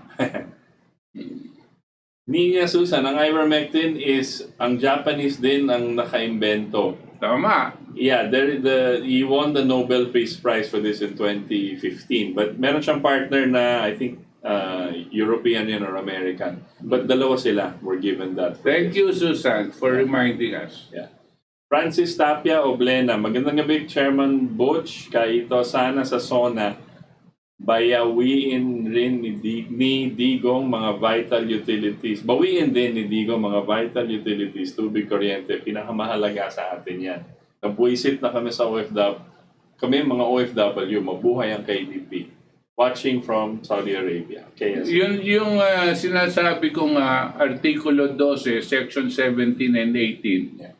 Yun nga, Francis, ang nakalagay dyan, yung pagbabawi ng public utilities Right. sa kuryente, sa tubig at sa iba pa ng gobyerno. Right. Para mabababa na yan, napakalaki po ang maibababa dyan. Halos mga 60 or 70% ang maibababa dyan. Right. Kung 3,000 ang binabayaran yun sa kuryente kada buwan, may babawasan po yan, bababa po sa 1,000 na lang. No? Napakalaki po ng binubulsa sa atin nitong mga oligarkong to at pinapayagan ng ating gobyerno ngayon. Rafaela Nabora, Gudico, watching from Daraga, Albay. Rachel Galos, magandang gabi po ulit sa inyo lahat. Christy Hubial Asmod, listening to the AM radio mga sir. Richard out. These vaccines are very obvious massacre of all Filipinos and grave threats by arresting those who will not consent. Mabuhay po kaya Sir Butch and Sir Itos. God bless you po. Correct. Mark Claro, good evening Sir Butch and Itos Valdes. Tama po kayo. Ang nabakunahan sila po ay may virus. Mga sir, may doctor po mag-expose ng virus. Dr. Lee Meng yan. Lahat po ng virus, gawa-gawa po lahat. ARM Patena, good evening. Mabuhay ang KDP. Thank you po sa lahat ng ginagawa niyo para sa taong bayan. Takot kami sa mga banta ni Duterte. Pero lumalakas ang loob pag napapanood kayo. Alam nyo, pag marami tayo, mawawala po yung takot. Yep. Pag marami tayo, ang matatakot po sa atin si President Duterte. Okay. Gico Goody A. Good evening sa mga KDP and to Mr. Valdes, PA. Leron Limab, ginamit kay President Erap. Arbitol, Russian medicine. Dexamethasone with IV or IG or azithromycin is other antidotes treatment for COVID viruses. Right. Crisel Solis, good morning, Butch, and it's watching from Canada. Sana hybrid na ang gamitin na election mga distribute at mag-distribute ng ivermectin sa mga tao, lalo na sa urban areas. Yep. Raf XB, we were fooled. Kunwari pa, presidente siya ang masa para sakay naman mga diehards. Pero na-booking na siya. Yung pala, agenda niya, ilalaglag tayo sa huli. Kalyado pala sa kabila. Kalyado niya yung mga oligarko. Yan ang lumalabas. COVID pandemic. Paano kung ang mga oligarko ang nagpapasikat ng run, Sarah, run? Hindi po malayo yan. Oh. Tsaka lahat. Di ba? Cagas Domingo. Hello mga sir. Big yes sa paninindigan nyo. God bless. Ellis Moreno. Dapat itigil na po ang bakuna na yan. Mukhang madami pong mamamatay balang araw po. Lason daw po ang bakuna. Restituto Reyes, salamat sa Diyos na pagpapaunawa sa bayan. God bless you, Kaitos Kabuch. Michael Huntado, problema po yung batas na anti-terror bill dahil sumusuway. Problema po ay yung batas na anti-terror bill dahil sumusuway sa batas. Raymark Panlubasan, magandang gabi po sa inyo, mabuhay kayo sa City. Efren Afan, good evening. More power mga sir from Valenzuela. Angeline Rivera, I love this program. Very informative. Rachel Galos, pag may tunay po tayong relasyon sa Diyos, huwag tayong dapat ikatakot. Wala tayong dapat ikatakot dahil magwawagi pa rin ang kabutihan sa kasamaan. Lourdes Nakajima, dito sa Japan gusto rin vaccine ng halos lahat. Yung di daw mag-vaccine, yun daw ang makakahawa. Reg Gonzalez, July 24, 2021, PH Philippine World Rally say no to mandatory vax and for Article 12, Section 17, 18, 19, 22. Sumama na lahat, lumabas sa social media. Hashtag Gising Maharlika. Michael Huntado, kapag marami po ba tayo, hindi po ba tayo kakasuhan? Di ba po may batas na anti-terror bill? Alam mo yung anti-terror bill, nakatutok lang yan sa totoo lang sa mga NPA, mga komunista. No? Ang anti-terror bill ay ginawa nilang ganyan, no? Dahil itong mga ito ay may hawak na armas at gustong labanan at lumalaban sa ating mga pamahalaan. Kung komunista ka, okay lang komunista ka, basta wag ka lang hawak ng baril o wag kang sumasama sa mga tao na may baril. At ito nga ang nagiging problema, kanya nagkaroon tayo ng anti-terror bill. Dahil sa katagalan, itong mga komunista nagtatago sa ating batas. Gagawa sila ng karahasan, gagawa sila ng kanilang mga ginagawa pangingikil sa taong bayan, no? Nag-extortion activity sila, umihingi ng pera. Tapos magtatago sila dito sa human rights bill, tatago sila dito sa mga ibang mga batas. Tapos ang ano pa diyan, gumagawa pa sila ng paraan para nandito sila sa party list. Tapos yung party list, pagkikitaan nila kasi kada party list kumikita ng mga 100 million pesos yan. Eh yung kanilang party list, maabot na siguro sa 15 o 18 na party list. Mantakin mo, 100 million pesos times 18. Ganyan po kalaki ang kinikita ng mga yan. Eh kinakailangan buwagin po natin yung sistema nila. Dahil habang kumikita sila, nakakabili sila ng armas para labanan ng ating pamahalaan. Ang sinasabi natin, ibaba nyo ang armas nyo at ipaliwanag nyo sa tao kung ano ang kanyong ideolohiya, kung ano ang inyong philosophy, at lumahok kayo sa tamang halalan. Huwag yung ginagawa nyong ganyan, no? At kanya po nagkaroon tayo ng anti-terror bill. Hindi po nakatutok sa mga taong katulad po natin. Okay.